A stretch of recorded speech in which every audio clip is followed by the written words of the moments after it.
Hey guys, and welcome to episode 2 of Paranormal Activities with your host, Ben Axe. And we have a very special person in the studio today. That's right, studio. Very special person in the studio today. My wife, the one and only, the co-host of The Moose Point, Dena Axe. Hi. What's up? Our garage is a studio? Yeah. I like it. It's a brand new studio. It works. It's used for multiple shows. Yes, it is. Granted, we've only had one show recorded thus far, or two technically, I guess, thus far. In the garage. But it's a nice little setup. It is. I like it. Yeah, it's cool. Creative space. Also, our animals are out here sniffing around, so if you hear them, if you hear sniffing, it's not a ghost sniffing. This is a dog. It's just the dog. Who's named after the king of hell. That's true. It's also Moo, so. Which the podcast is named after her. And she's also just the king of hell, so. Yeah. But she's, it's a pet-friendly podcast, just like the Moose Point is. Absolutely. Because, just be cool about it. So don't email me or whatever, being like, I heard heavy breathing throughout the episode. Did you sage afterwards? Because there's no need, because it's literally, you can't sage away a dog. So. No. So it's fine. It's fine. So Dena's here as my special guest. This is kind of a big deal because when I first decided to do this podcast, one, I didn't tell her about it in my head. I was like, I'm just going to do it and see what happens. That's like you. Two, and then I told her about it, and she was like, well, I'm not going to be a part of it. Also true.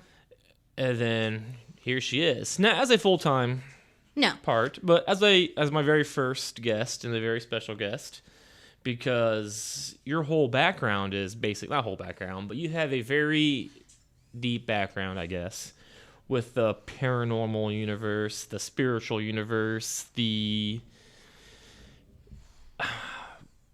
other side, I guess, is the way to put it. Dead people. Dead people, sure.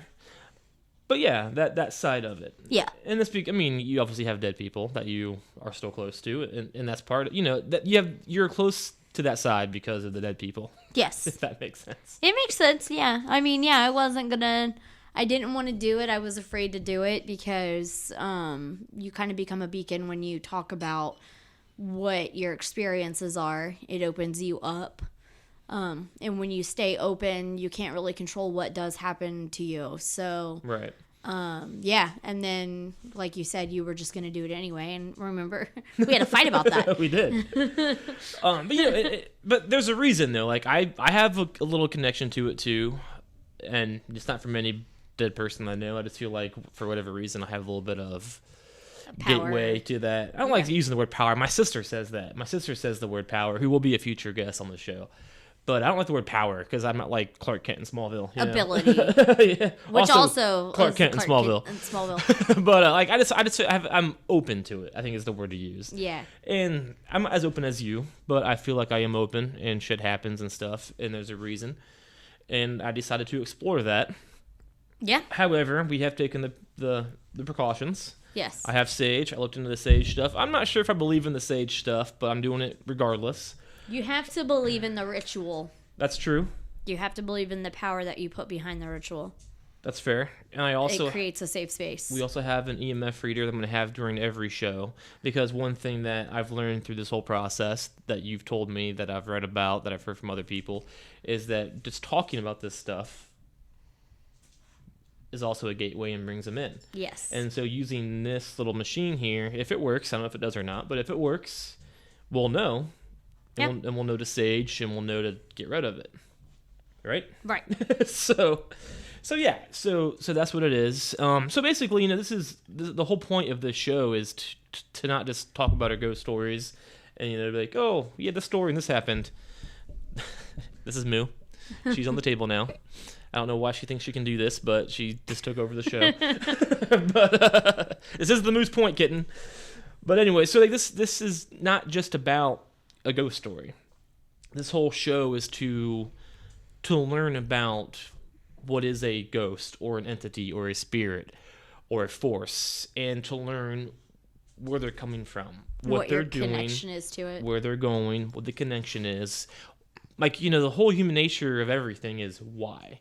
And that's my point. Like, the whole thing with a ghost is why.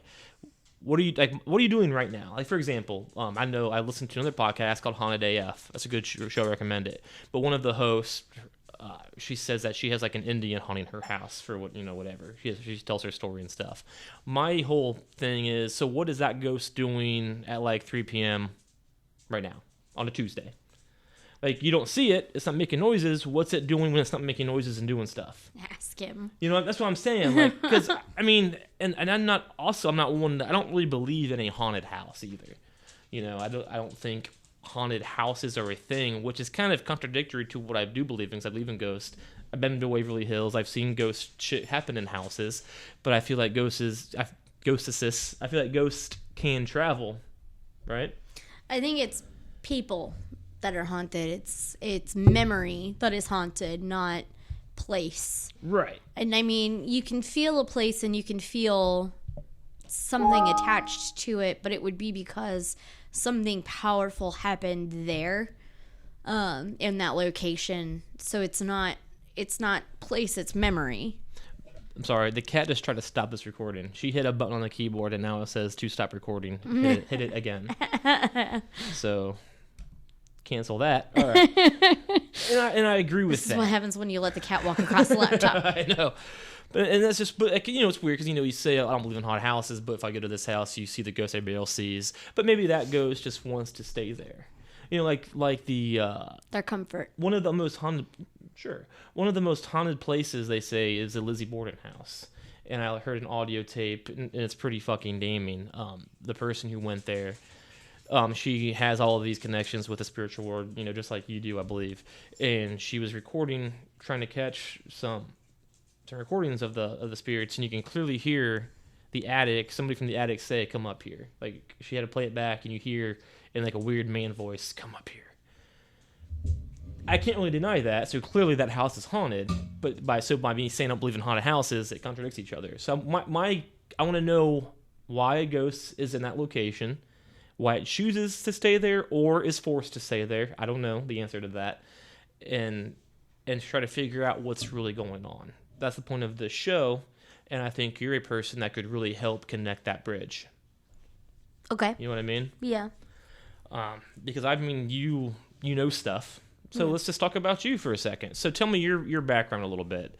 You don't have to overshare if you don't want to. You don't have to undershare if you don't want to. You can say whatever you want to say, and then we'll just branch out from that. So, if that makes sense. So where do you want me to start? What do you mean? I mean, so like, do you remember your first ghostly experience? I'm trying to remember. I think I've always had feelings, Right. like you can feel stuff. I don't know how to explain it. It's like how you just know. I've kind of tried to explain this to you before. It's like how you know what your favorite color is. Right. Or how you know when you're looking at something, this is blue, or this is green, or this is whatever. There are things that I can I just know them, like Right. that. Like looking at you, I see you, but I can also know something else. And I've always kind of been able to do that. Right. So I think the proper term for that would be like a medium. I don't know. Or a psychic. I don't want to say the word psychic. I think psychic is I've been in situations where people like that have said that I have that gift. Yes. But I haven't really explored it on my own or done any kind of like self-educating on it or anything. It's just something that I just accept. Right. Like how not everybody uses 100% of their mind. I just feel like maybe I can tap into a little bit more than some other people can. Right. And because you're just being open to that world. Right. Yeah. And I really can't remember when it's just I've always been able to just know stuff. Okay. That's fair.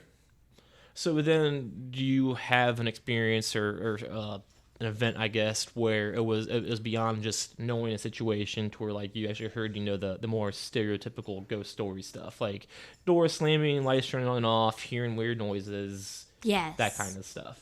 when I was in high school, I was talking to one of my friends. I went to high school in a very haunted town. Actually, it's in a lot of those haunted Ohio books. What town was it? West Alexandria. And that's in West Alexandria, Ohio? Yeah. Okay. Preble County. That's where the crying bridge is, where if you go over the bridge at whatever time, you can hear baby cry or whatever. I mean, St. Mary's had that same thing. We had a Crybaby Crybaby Bridge. We had a crybaby bridge. We had one of them. But people would come there from out of town because there were haunted places. And even at Wright State, I was a student there, and I had to take a creative writing class as part of my English major, and somebody wrote a haunted ghost story that took place there based on ghost stories that they had heard growing up in a completely different town. Oh, yeah. That's pretty cool. Yeah. So, actually, I have a copy of it in the living room. Nice. But, of course you do. You have a copy of the fucking Wizard of Oz or Land of Oz map. I do. So, of course you have. Of course I have that. But yeah, so it's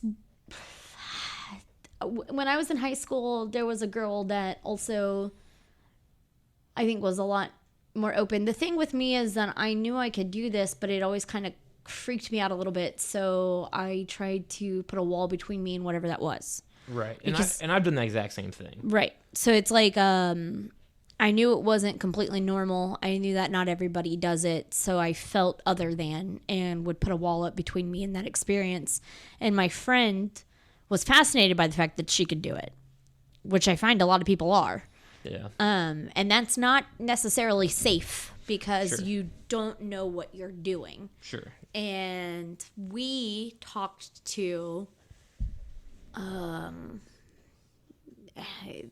they were called Annie and Johnny, and it was a little girl and a little boy, and we actually kind of surmised how we think they died just to find out that, well, anyway, so we talked to them because we could just feel them, and we could hear them. And it was like, cold patches, that whole thing. Gotcha. Cold patches, hair standing up in the back of your neck, whatever. But we could also just like feel a presence, like something was watching you and you were just kind of not at ease. And we thought that they were presenting themselves to us as kids that needed help. And we were going to help them just by talking to them and trying to figure it out because, hey, whatever, I'm 17. Right. What's my power? I don't want to know. So, but then you could kind of see through their mask, and it was like, layers and layers of mouths and teeth, and they were like the stuff of nightmares. They weren't really a little boy and a little girl. They were frightening. See, it's crazy you bring that up too, because you said that perfectly just by knowing it. Like, that's one thing that I learned before I started doing this show. I researched a lot of stuff. I've been trying to do the show for at least 4 months, but Yeah. I've always been kind of afraid to, because Right. I don't want to 'Cause of conjure this. up shit. Right. Yeah, and one of the things I saw or heard was you can't, and just but this also for this from being into ghost stuff and that kind of thing. You don't know who you're talking to, no matter what. No matter what. Spirits, demons, evil entities, they're gonna lie to you. Yes. And so the fact you have to be careful, and 17-year-olds don't know that shit. No, they don't. And they don't have enough life. The thing is like, you can have the best intentions, but if you don't have enough life experience to Right. pull from, you don't know what it feels like to be misguided Right. like that. You don't know what it feels You're like. gullible.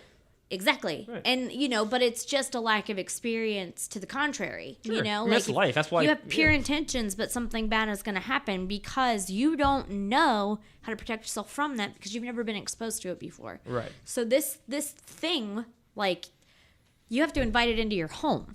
Right. And I remember driving home from her house feeling followed. And like seeing things out of the corner of my eye, and it was dark, of course, and it's a small town and it's country roads and whatever, but I just remember that just like ominous feeling of like dark pulling all around you, creeping in, inside of you, and getting into my house. Like, I opened the door and I went to go in and I could feel it hesitating behind me, and I was like, "Are you coming? Come on in." And I invited it into my home. Oh, yeah. And that's when things started to go crazy. Like, I was blow drying my hair for school in the morning. Like, took a shower, I was blow drying my hair, and it flipped itself over my shoulder. And I saw fingers running through it. I remember you telling me that before. Yeah, and I would be laying in bed, and I would see under my blankets, and there would be an indent of a body next to me. Fuck that. Yeah, you told me that too. Fuck that. And Fuck so that all day. At that point in time in my life, my stepdad at the time was a son of a Pentecostal preacher. She was my grandmother. Oh, yeah. Step-grandmother. But he called her, and we blessed the house over the phone because she lived in Florida.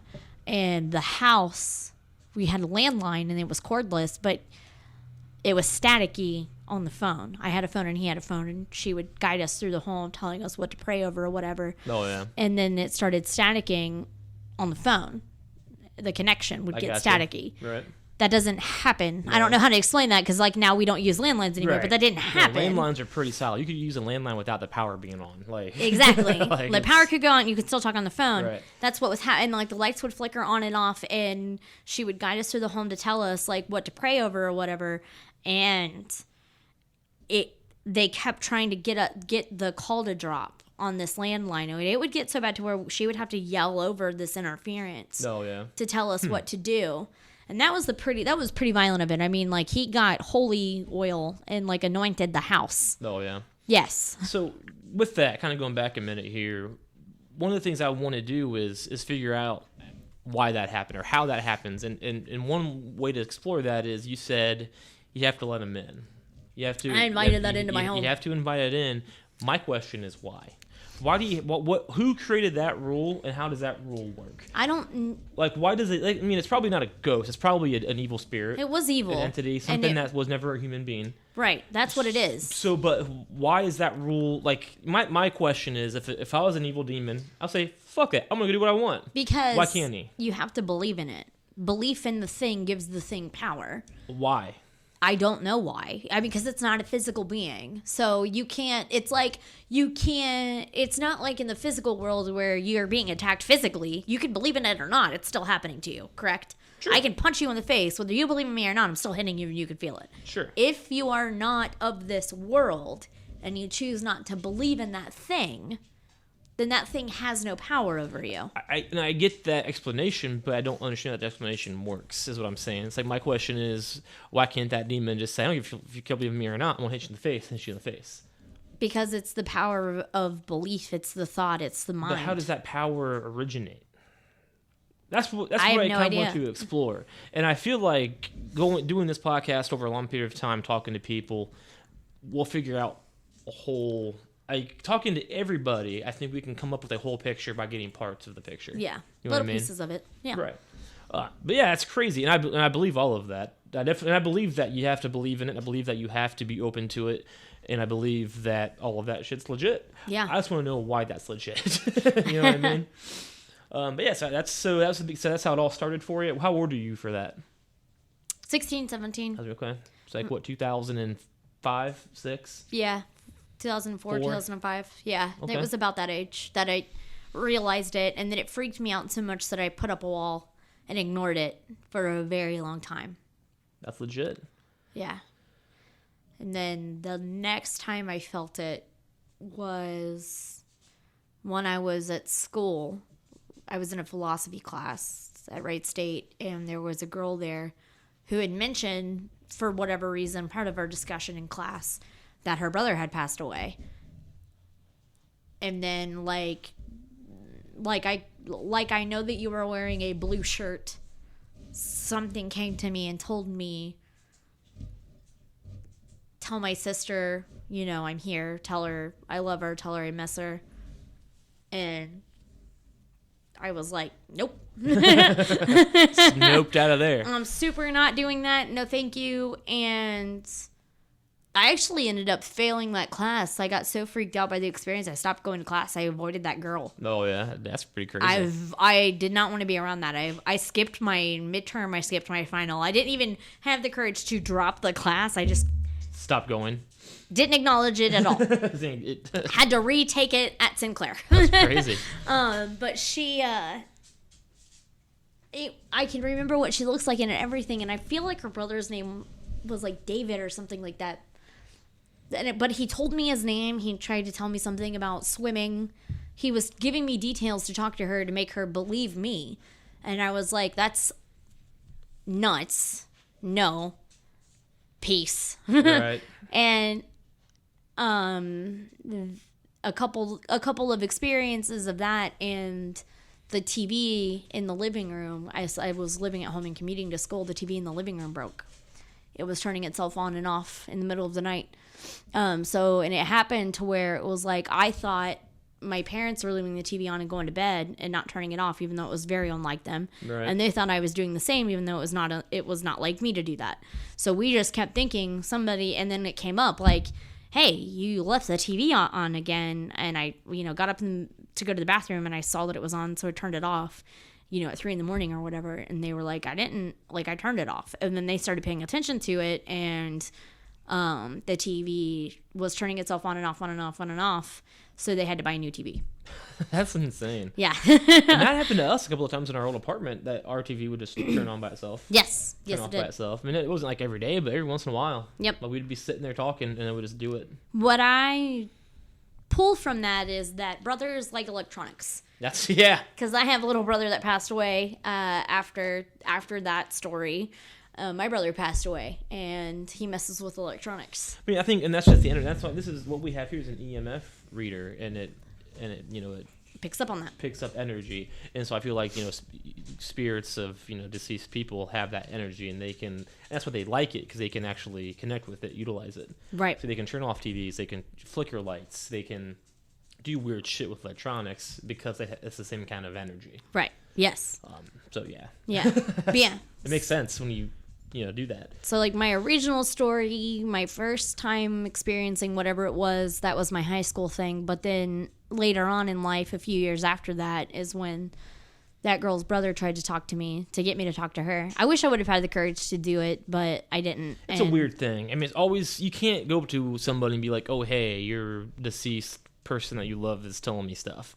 I tried to do that with your dad over Christmas. He's not going to react. He didn't want to hear it. No, and it's like watching the movie Ghost with Whoopi Goldberg. Right. It's the same idea. Yeah. People don't want to hear that shit. They don't want to hear it. So I understand. You think they want to because you're filled with this warmth because of the love that's being shared with you. Right.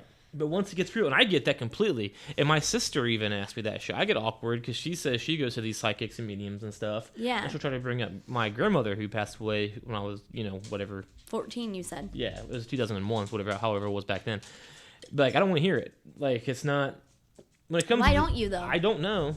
Because if you told me that you could talk to my mom or my brother, I'd want to hear that. It's just, for me, it's different. I put up walls and stuff. And I'm into this ghost stuff, but when it gets real, when the subject, which is what aggravates me, when it gets too real for you, don't like it. It's when the subject revolves around me. Right. That's what I don't like. And if it revolves around you or somebody else, it's super interesting. I'm all about it. it. You're intrigued. But I don't want to be the subject. I want to be observing the subject. Whatever. That's what that is. Well, that's why I agreed to do this episode, because I think that we have enough shared experience for you to kind of feel like figuring out how to interview and navigate these conversations in a way that's respectful and comfortable. Right. I mean, not to brag, but I was a professional investigator for years, so. Of a different sort. Of a different subject, but. Right. But yeah, so I mean, it's just, I agree. It's interesting. It's crazy. You've seen some of the other stuff that I can do. I have, and that's what I don't know if you want to get into or not. Yeah. I'm all We're for fine. it if you want to. I'm fine. And this is the kind of stuff that you're not going to see on fucking like Ghost Hunters. Right. You're not going to see it on Ghost Adventures on the Sci-Fi Network. You're not going to see it on other ghost podcasts where they just talk about ghost stories. This is the real stuff. And it's not... A lot of people who believe in ghosts won't believe in this. Right. A lot of people who want to believe in ghosts but have never seen anything won't believe in this. It's the kind of stuff that's real, but you don't believe it, or you don't... Until you see it. Until you see it. This is the epitome of I have to see it to believe it. And, when it comes to the ghost stuff, I never really truly believed in it until, like, 2014, and then I didn't truly understand it until about 2017. Oh, really? Yeah. So something pretty significant happened in 2017, did sure. it not? So, but then it's you first you have to bring up the mental health stuff. You have to look into every aspect that it could be. And then you have to, at some point, you just have to accept it. You have to admit that it's real. Right. So yeah. So again, I'm not sure how far. Do you want to start at the beginning with like your brother dying? Yeah. Okay. So I don't really know. Like you and I we met in 2012, and your brother passed away in 2013. Yes. Right. November 2013. And so like I knew you before your brother died. We Yes. dated for a second, and then we stopped. But you can hear all about that at the Moose Point podcast. You sure can. But I had every right and every reason. but then your brother passed away in 2013, and then we reconnected. Shortly after. We did. Shortly after, we talked, but we didn't see each other again in person until 2000. Well, we saw each other in person in 2014, but we didn't start dating again late 2015. until 2015. So like 2 years after your brother passed. Yes. Right. Okay. So your brother passed away, and that's when shit started getting a little bit more real. Correct? Yeah, I realized that you don't know until you go through that loss how much history you share with a person. Right. And how much you just take another person's company for granted. So, you do everything without, you go Christmas shopping for your family with that person, right? Our parents were divorced. So every house we had to go to, step families, whatever, we did that together. So it didn't matter where I was in life, whose house I was at, meeting whoever. I was never alone because I always had my partner in crime. And he always knew every aspect of my life. He knew all of the families, he knew all of the friends, he knew all of the boyfriends, he knew all of the schools we went to, he knew I went to college, he knew that, and he knew my college friends. And right. You guys were together. We were a unit. You were sharing a life, basically. Right. And when he died, part of you goes with that person, but so you lose your relationship and you lose who you are to that person. And I realized in order to keep that, because the hardest part of my grief was living in isolation like that. So in order to keep that, I had to keep myself open, and I could feel him everywhere. It's like when you walk into a house and you can smell that home. Right. You smell that person's house and you're like, oh, absolutely. Every house has its own unique smell. Scent. So sure. It's like, when you go away from home and then you come back and you smell it. That's what it felt like. I could feel him, and he felt so close. I could reach out an arm and touch him. But it was energy that it wasn't a physical thing. It was this just like a ball of energy next to me all of the time. Right. And I made a choice. My choice was I can ignore this and make it go away, or I can accept the fact that he's still my brother and I'm still his sister. We just have to cross planes now. And that's how I look at it. I still have that relationship. It's just different. It's a different reality. Yes. It's a different plane of existence. Yes, that's it. I'm still a sister, and I still have a brother. We just have to communicate in a different way. Right. I mean, that's right. And it sounds weird to say it that way, because you don't think of, and that's what the way to say it. Like, I don't think of ghosts as dead people. I think of ghost as a person that's somewhere else on a different level of existence. They're just somewhere else, and you can feel them, and you can talk to them, and they can talk to you. You just have to listen. Right. That's very true. So tell us a little bit about that, or tell us more, like, what happens with that? Like, how have you communicated more with Caleb, I guess I should say? Okay, like today. The reason that I agreed to do this podcast. That happened today. That was crazy. Yeah. You were bringing the Wii. We had the Wii in the theater room closet, because that's where we put all of our games when we first moved in. Yep. And, we just never hooked it up for whatever reason. We never had the time. Well, desire. It's Saturday today, and it's, the coronavirus craziness. Scare, national we're- emergency. Yeah. We have no idea what the fate of our nation is and our life is and whatever else is going on. So we're just hanging out at home today, not really doing anything, and we were sitting there just watching TV, and I'm anxious, I'm bored, We want to play Mario. Yeah, and we saw a Mario pop up on Facebook, Yeah. and we were like, hey, I kind of want to play Mario now. I was like, we have the Wii upstairs, so Go get it. I go get it, and I bring it down, and that was you and Caleb's Wii, correct? Mine, and we played mine, and it was my first. Caleb was so proud of me. I bought a gaming system. Oh hell yeah! Yeah, like I had it. So that makes sense. So you bought it yourself for the first time, right? He was always the gamer growing up. at the Kmart I met you at. Hell yeah! So you were the gamer, or he was the gamer. He was the gamer. and you bought your first system, which was the Wii. Independently from him, because Right. he was in Germany at the time. He was stationed in Germany. He was in the army. There you go. So he was away from me, and I got the Wii, and he was very excited that I got myself a game to system. play. Yeah, a gaming system. Because, he had an Xbox and an Xbox 360. All that. This is before Xbox One. Right, sure, yeah. Shortly, but it was. And he had the PlayStation, and it was PlayStation 2. He gave it to me when he went Yeah, overseas. just still in this house.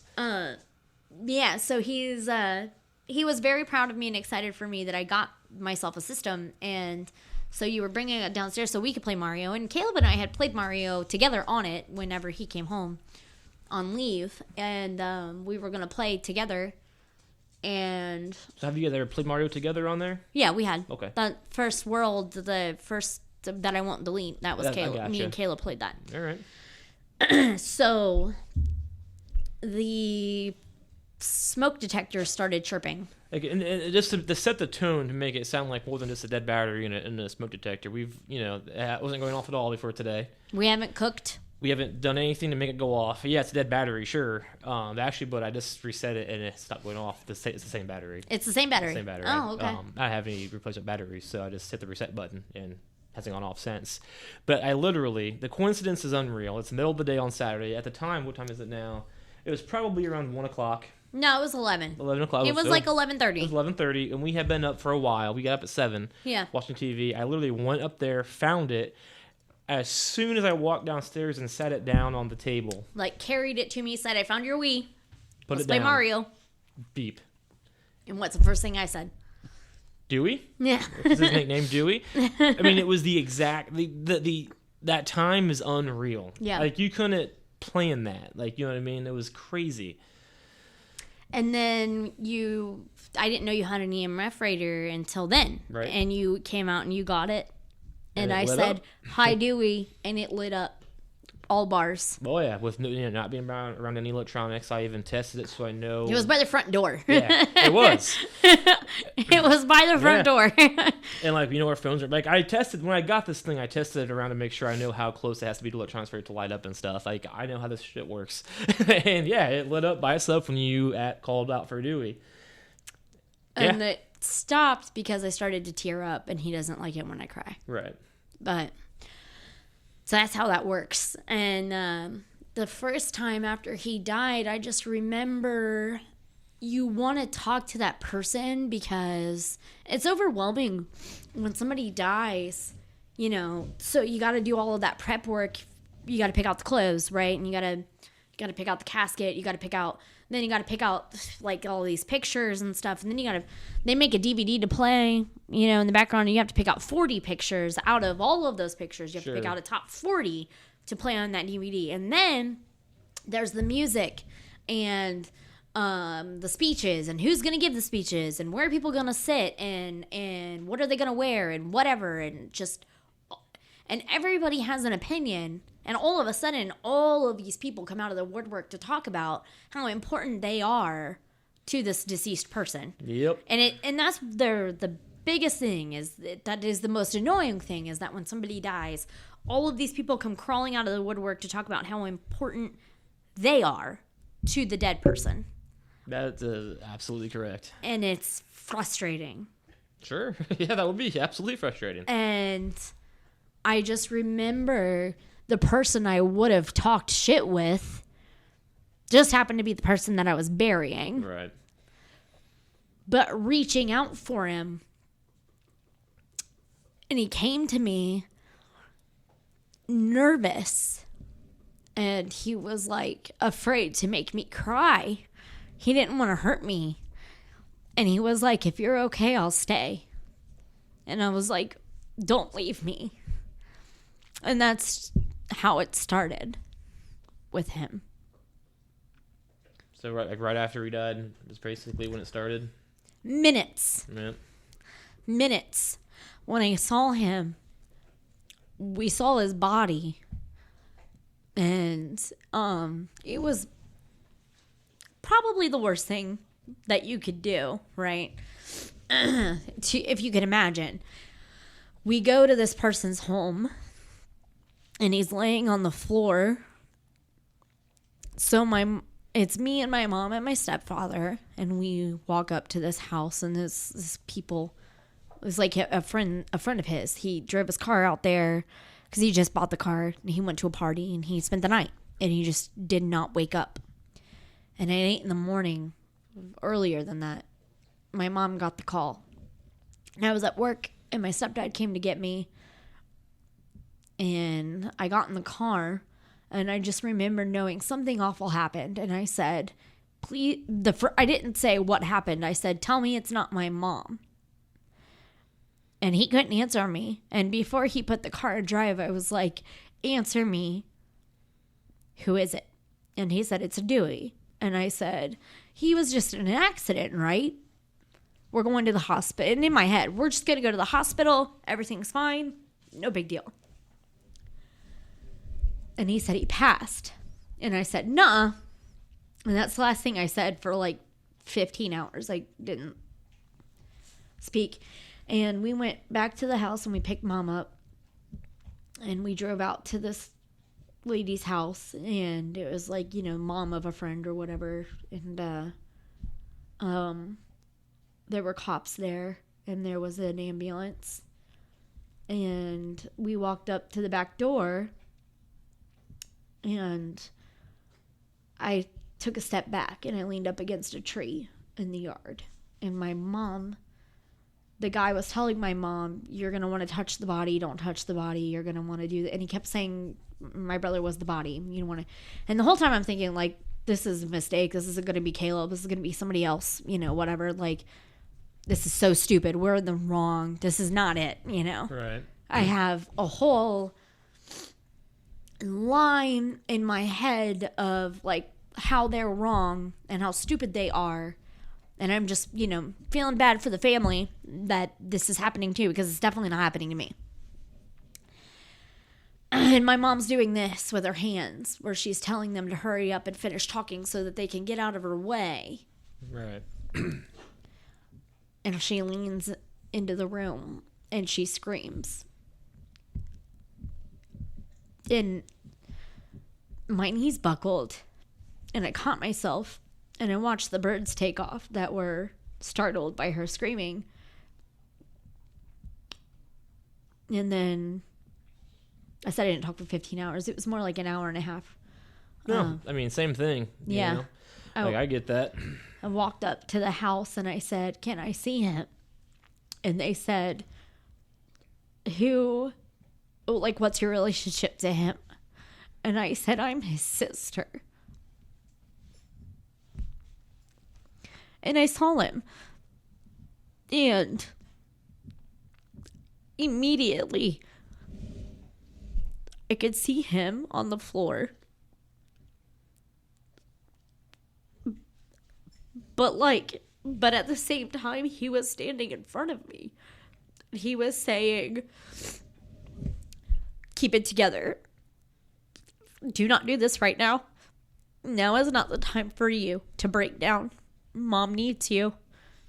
Keep it together. So can you explain that a little bit? I'm not trying to No. interrupt, but so you see him laying there. Yeah. And then you see him standing there talking to you. So did you physically see him? Or you just feel him? It's like in your mind. Right. So it's like you can just feel him, and through that feel you see him. Yeah. Through that feel. It's like when you see your reflection in the mirror, that's not really you. But it's there. But it's there. Okay. That's what it was like. It's like when you see like this, you're seeing a reflection Right. You know, an image of that person. Okay. Because what he looked like, the physical him that he was on the floor,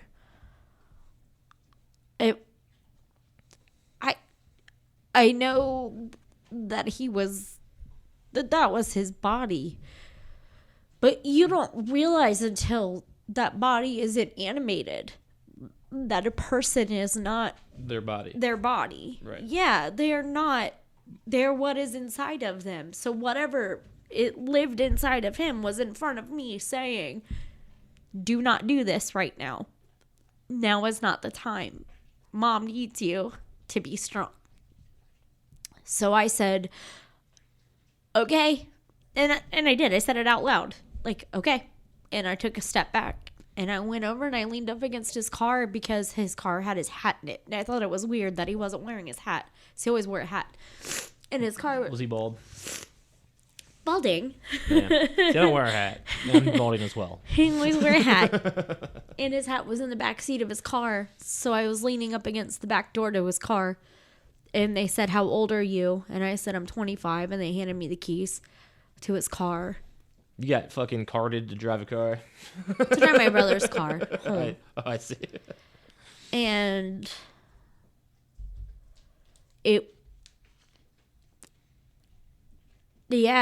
so I didn't want to lose that.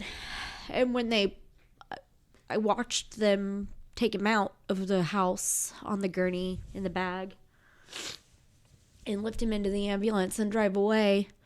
And I just remember that feeling was not... I mean, it was weird because I wanted to be wherever he was physically, right? So I did not like the fact that he was somewhere away from me and that I couldn't go with him and be with him every minute. It's like, you know, when your loved one is in the hospital, you want to go to the hospital and you want to be with them. You don't want them to be alone. Absolutely. It was like that. I wanted to be with him, even though I knew I wasn't supposed to be. And that's where I wanted to be. But he was talking to me, like I could hear him all throughout it, just telling me not to cry. I didn't cry for like 5 months. I didn't cry until I got the shingles. Because I was holding my feelings inside. So the question is, did you cry because of the shingles, or... I got you. Right. But so that's crazy. So, I mean, and that's the real side of death, first of all. I mean, that's... people don't want to say. It's... Yeah. I mean, that's crazy. And it's... Yeah. Fuck that. So, that happened, and obviously, there's a strong connection there. Very strong. And that power, and that's the thing, is the stronger that connection, the more power there is, the more energy there is, and the more you're going to be a part of that energy. Yeah. So what happened after that? So you saw, you heard him say, hold it together for your mom. Yes. Which you did at the funeral. So then tell us some stuff that happened after that regarding your brother. And I have my own stories with your brother, which I'll get into here later. But, that motherfucker owes me a PS3. Anyway. When he shows up very big. Yeah. He's a very big positive presence. At his funeral, I have his Iron Maiden lighter. It's a Zippo. And he put the flint on backwards. So you shouldn't be able to light it. And I was going to hand it to somebody to hold during his funeral just so that they could have a little piece of him with them while we were saying our final goodbyes. And I was like, look, it doesn't even work, see? And I flicked it, and it lit in a flame the size of my hand, like the length of my hand, width of a finger. Right. With the length of a finger, came out of it. And it was like, holy shit, scared the shit out of me. There were 3 people standing next to me when I did it. Friends of mine can tell you this happened. Right. It was crazy, right? There was another time. I'm afraid of birds. So stupid thing to be afraid of. But I'm afraid of birds. I'm afraid of birds, dude. Birds freak me out. Alfred Hitchcock made a movie about birds. Right. That's a common figure people don't talk about. That's fine. Okay, perfect. I'm terrified of birds. They freak me out. That's it. My bedroom window, there was a tap, tap, tap, tap, tap, tap, tap, tap, tap, tap, tap, tap, tap, tap. So I went And I don't know why I decided to do this, but I went to the front door and I opened the door because I was like, the front door and my bedroom window are on the same side of the house. See, that's interesting too. Here's just to throw this out there. You did it, and you don't know why you did it. Yeah. You just did it. I did it because I was like, what the fuck is that? And that's a common theme too that I've learned from like researching this kind of thing and just from my own personal experiences. When it revolves around something that's not negative, you do things that you wouldn't typically do. Yeah. Just because. Right. And if you think about it, like, why did I do that? That was fucking dumb. But you do it. You do it. I opened that damn door. I let a bird in my house. A bird flew over my head, into my house, into the living room. And, Mom and stepdad are in there. Why did you open the fucking door? There's a fucking bird in the house. Which doesn't happen. What the fuck are we going to do? You open a door 6 times a day and a bird come flying into your house. Immediately, I was like, Dewey, what the fuck, man? And the fucker was flying around the house. In my house. He knows I'm terrified of birds.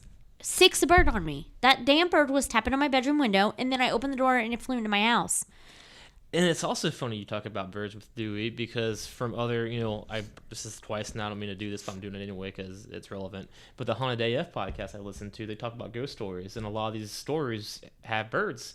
And one of the hosts even says that while she was editing, birds kept flying into her window in front of her. Oh, that's so weird. So, I don't understand the connection between birds and the paranormal, but apparently birds are very susceptible to the paranormal. That's funny.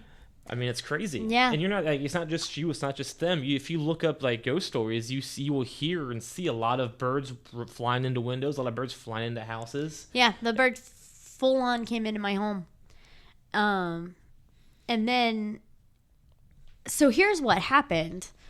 I had an iPod. It was a 160 gig iPod. iPod Classic. I bought it for myself, and somebody tried to steal it, and they dropped it in water or whatever. I ended up back with it back, but it didn't work unless it was plugged into a charger, and then it just full on quit working altogether.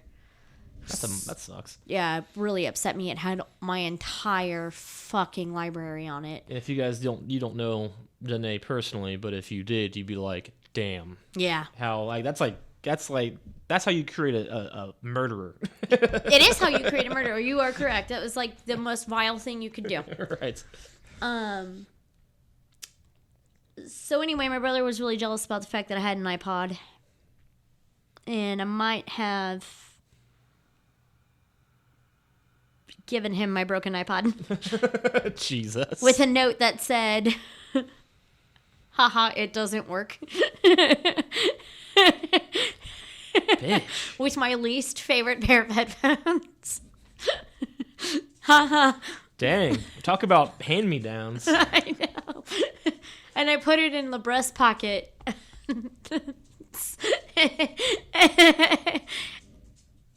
And it might have instigated him a little bit. Yeah, a little irritated.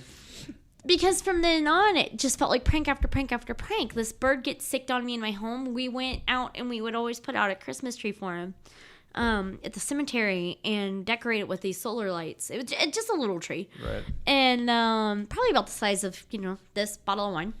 Which, by the way, isn't just a regular bottle of wine. It's a very big bottle of wine. Yes. Not that we're drunk doing this, but there is a bottle of wine sitting on the table. Yeah.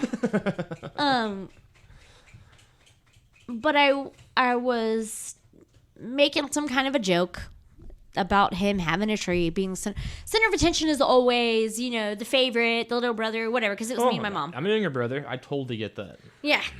I'm all about the attention. Making some kind of sarcastic joke to my mom just to get her to laugh while we were out there doing the saddest thing you could imagine. Right. In a snow-covered cemetery in the middle of December. That's key word. If this is a story that I think it is, snow-covered is a key word there. It's cold. It's cold.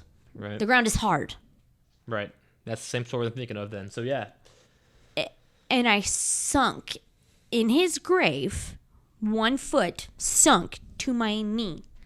And it felt like I was being pulled. It felt like somebody grabbed my foot and pulled me. Which is kind of horrifying. It was absolutely terrifying. My mom said that I pulled myself up out of the ground and screamed, "Let go of me, Caleb. That's not funny." And see, now, outside looking in, that sounds crazy. It's terrifying, right? But it was my little brother getting me back for giving him a broken iPod with piece of shit headphones. How old was he when you gave him those headphones and iPod? 23. So not too long before he died. How old was he when he died? No, I'm sorry. I gave it to him in his casket. Oh, I didn't realize that. I thought it was like right before he died. No. Oh. I put it in the breast pocket of the uniform he was buried in. So they're on him. Tapped him and said, "Ha ha." They're on him right now. Yes. So he's down there listening to shitty music on shitty headphones. Yep. That's what's happening. Well, you deserve that then. I gave him a dead iPod and said, you're dead too. I won't miss these headphones. Thanks. I guess I know what to expect when I die. Goddamn. I know. So because of that, you think he pulls you into the ground a little bit in December on a snow-covered ground? Yes, and sicked a bird on me. And Yeah, bird- because it's a prank. Sure. He got me back, dude. Yes, for sure. That's awesome. Because I gave him, what was I going to do? I was going to give him my iPod box, like the box my iPod had given it, came in for Christmas. Oh, yeah. To make him think he got an iPod, but I was going to put like a rock in it or Right. something. My mom talked me out of doing that. Aw. So I waited till he died, and then I gave him my dead There iPod. you go. Yeah. You can argue about that, I guess. No, because nobody knew about it until the fucked up shit like that started happening to me over and over and over again. So I was just like, fuck, I take it back. So here's what I gather from the stories that I know thus far. Yes. Dewey's kind of an asshole. Yeah.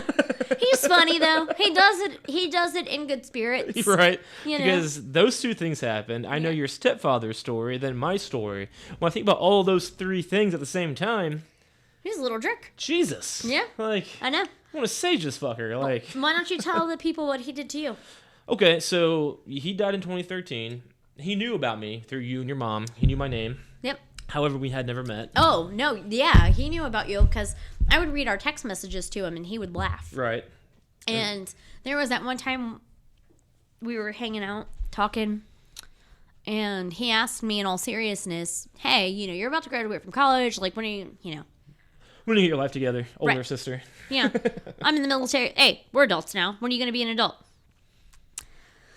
And I was like, I don't fucking know. And he was like, he knew I didn't like commitment. Never really was in a hurry for commitment. Right. Serious things and settling down really freaked me out. Oh, me too. We still do. And and you remember, because back then we joked mean to each other. Oh, yeah, we were assholes. We were, but it was fun. Well, it was that time It was period. funny. It was 2012, and at that time, it was right after college, too, and I was kind of pissy. I moved back home, lived with my parents. I mean, You had, looking like, a back. shitty breakup. I mean, looking back, it wasn't bad at all, but, like, at the time, I was pissy, Living in it. You know how millennials do. Yeah. So, I was always, like, just mean. I wasn't trying to be mean. I thought I was being, like edgy. But apparently, according to you and others, I was an asshole. You were an asshole. I was too, though. Right. I mean, I knew it. So we were mean to each other jokingly. Right. And I would read him a transcript of one of our conversations, and he would think it was hilarious, and he was like, that's your asshole mate. And I was like, we were more clever than most people at the time. we were, yeah. And I was like, no, I don't think so. And he was like, yeah, you're a dick, he's a dick. You guys are two dicks. You're asshole mates. And Hell yeah. And I remember that. And I will always remember that because that was his blessing. It was, he didn't give a shit about anything about who you were or what you were or what you did, as long as you could make somebody laugh. Right. That's He fair. just wanted people to laugh. And you made him laugh. That's a big And deal. you made me laugh. And that was absolutely. the biggest kindness, I think. The fact that I never met this guy, but still made him laugh is pretty awesome. Right. So, I mean, that's cool. It's a gift that transcends. Right, absolutely. So, So that being said. Right. And then I was also close to your mom. That's, Yep. That's how we met. And I remember talking about him and stuff when he was over in Germany. So then in 2015, you and I started dating. Yep. And your mom was like, hey, that's my daughter. And I was like, hey, I got this. So I talked to this one thing, it's my girlfriend's mom. I talked to her like I talked to you. Right. Like she knew who I really was. Yes. There's no bullshit. There was no bullshit. I would No say fake. the cuss words and make the silly, weird jokes and say the same dumb bullshit that I say to anybody. And and we learned this later. But so, whatever. We started dating. I moved into an apartment by myself. And about a week after I moved in, probably not even a week, it was like pretty quick, my water heater immediately Went out. stopped working. It went out. And the exact same day, my PS3 started not working. Yeah. It would do things that I've been a gamer my entire life. I've had, Nintendo, Super Nintendo, Sega Genesis, Nintendo 64, PlayStation 2, PlayStation 3, and now PlayStation 4. It was doing things that the systems have never done. It would not only it would freeze up, and then it would not load, and then it would not load again, and then it would load, and then it would erase the memory, and then the memory would be there again, and then it would just not work at all for a day. It would just go back and forth. It made no sense. And then and then I googled the stuff because I was like, that's not a ghost thing. I was even thinking ghost at the time, and it was the hard drive's fucked up. Okay, if the hard drive is fucked up, why is it working for 10 minutes and then not working 10 minutes later? As far as I know, if the hard drive erases, it's gone. If it doesn't erase, it's still there. If it's just messy, I mean, it made no sense. Right. The symptoms of my PS3 were not correlating with the internet. You know what I mean? And those two things happened right when we started dating, which happened to be the exact same time I moved into my new apartment. Right. And again, at the time, I was not thinking ghost. I think you kind of were. No. Not yet? You texted me and said, I think your brother's fucking with me. Is that right? Yes, because I was at home. Okay. And you lived with your parents at the time. Yeah, and I said, Mom, Ben thinks Dewey's fucking with him. What's that about? And she was like, it's about time. It's about time. And I was like, I'm sorry, what does that mean?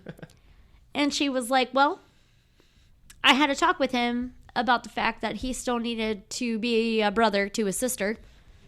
Doesn't matter if he's dead or not. He still has a duty. And I was like, when was this? And she said, when did you go back on birth control? That was the end of that conversation. So there you go. So your mother sicked your brother on me. My mom sicked my brother on you. Your ghost brother on me. And it worked. Dude, but again, I don't want to be like, anything that happens is a ghost. But it's hard to dispute that. You can feel it when it is. Right. You know when it's him because it's big and it's kind of a warm, it's positive. I mean, it's pain in the ass. Sure. And then your my father-in-law has a similar story to where his heater keeps fucking breaking the same time every year. The furnace goes out every year. And it happened the year after he died, and it's happened every year since. Do you know what Mom and Galen did? They got married, but they did it while he was in Germany. So he's mad about that. So now their anniversary, he breaks that stuff, right? Every Christmas. There you go. So, okay, every holiday. That's the time that he would come home. I gotcha. Every Christmas, he would come home. So when he should be there is when Correct. it's happening. Yeah, when he's kind of gently letting him know, hey, I wanted to be here for this. Which I knew he did. So he likes to break shit. He loves to break shit. He loves breaking shit. That's his favorite thing. I mean that's the thing. That apartment, it's just so weird that the exact same time I moved in, the water heater broke, and then my PS3 broke. And now it could be argued, well, maybe the electricity's messed up, that's why your PS3 broke, because you just moved in and it just broke. Cool, but nothing else broke. I got a PS4 right after, never broke. Never broke. It's like, what's... Yeah. And then the water heater on top of that. Yeah. I mean, because a lot of people came to me after Caleb died and told me, like, their electronics were breaking. And I was like, you know what? Go talk to him. Go to the cemetery. Go talk to him. Make it right. Talk to him. Figure out what it is that you need to do. Confront that and see what that is, because that's fair. It's true. So I feel like with your brother's presence, now I feel like I don't know this as a fact, but I feel like every entity or every spirit that used to be human, that's the politically correct way of saying it, I feel like they connect in their own ways. They do. And that's Caleb's way. Yeah. Is getting into your electronics. Because that was his thing. Big gamer. He He could put shit together real fast, right. And, he wasn't afraid to try to figure something out. That was definitely his thing, for sure. And that's how he's making his presence known. Mm-hmm. For sure. That's just Crowley. Don't worry about that, girl. That's Crowley licking himself so good. All right, so we're about an hour in. I think that should wrap that episode up. Sure. I think that was a pretty good episode. You're going to be on again. Yeah. We have a lot more to talk about. Yeah, of course. That's like part 1, I think. Yeah, we'll do a part 1, part 2. So, yes, hope you enjoyed it. Keep listening. Available on most platforms. You can follow me on Facebook. My name on there is Chuck Winchester. That's my wrestling name. Oh, good God. But I am Ben Axe for this show, and I'll be Ben Axe again for the Moose Point. And you can also follow me on Twitter, which is also Ben Axe. So I'm back as Ben Axe for the most part. And hope you enjoyed it, and keep listening. And if you do have questions, as of this moment in time, I do not have an email set up, but that will come. So be ready for that. But if you want to talk to me, if you want to send me any stories, any questions, anything at all, feel free to contact me via social media at this time. And I think that's it. All right. Hope you enjoyed it, and we're just going to keep learning about this together.